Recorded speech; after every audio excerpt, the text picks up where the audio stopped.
ওই যে মিডিয়া ট্রায়ালের কথা আমাদের নেতাও বলেছেন, মানে এই মিডিয়া ট্রায়ালের মুখোমুখি আমরা হচ্ছি। কিন্তু এই যে কাজগুলো, এই যে মানব হিতৈষী কাজগুলো এখানে আমাদের নেতৃবৃন্দ সবাই করছেন, এইটা আমরা মিডিয়ায় কখনো দেখি না।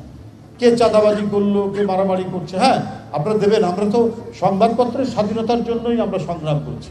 গণতান্ত্রিক সংগ্রাম তো শুধু নির্বাচন ভোট নয়, গণতন্ত্রের অনেকগুলো শর্ত আছে।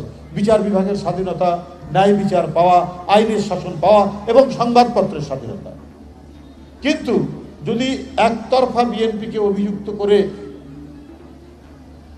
আদালতের বাইরে নিজেরা আদালত তৈরি করে, মিডিয়া আদালত তৈরি করে বিএনপিকে অপরাধীর কাঠগড়ায় দাঁড়ালে ওটা হচ্ছে মিডিয়া ট্রায়াল। এটা হচ্ছে অন্যায়, এটা সঠিক নয়।